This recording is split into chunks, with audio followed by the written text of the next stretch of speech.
What would you say about the population of both shrimp and crab? Could you speak to either one of those, like how they fluctuate just within the last year or two? So both of those species, in essence, not so much with crabs, but with shrimp, it's an annual crop. Is the way that it's should be looked at, because the species is very short lived. In the case of our Penaeid species that we catch here, and so they're managed as such. So that's why we have these seasonal closures, is to protect next year's crop. We look at it like that. Of we don't want them catching anything that's sublegal because they can't sell it anyway, right? And because we want to preserve it till it's more marketable.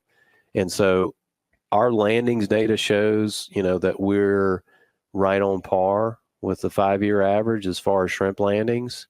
But the value is down like 40% from the 5 years. So the value is really the issue. It's not a market driven. Well, it is a market driven fishery at this point. It's not an effort driven issue as far as fishing effort goes, as far as where the population is with the short-lived species. Environmental conditions have a lot to do with your annual crop species success or not, non-success in recruitment. And so it really comes down to a lot of factors like localized rainfall, right? Or in the case of the Bonnie Carey, So the freshwater intrusion from Bonnie Carey had a huge impact on recruitment that year, which more than likely had long-lasting impacts to our brown shrimp fishery for a couple of years after that.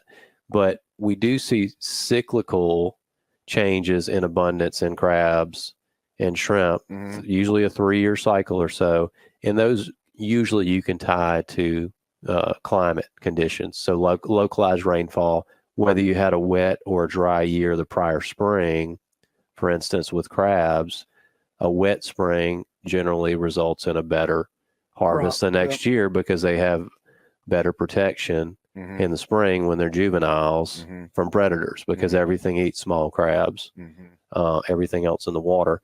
It's the opposite with shrimp. A dry spring that year causes higher salinities. A mild winter, higher water temperature causes good recruitment for that summer. And so you usually can tie it to those things. Okay. That's kind of like the boom right now with oysters. Crawfish are so high because of the drought that we had, but oysters are thriving because the salinity is so high. Yep. And so with I don't have any concerns with either one of the fisheries as far as biological concerns.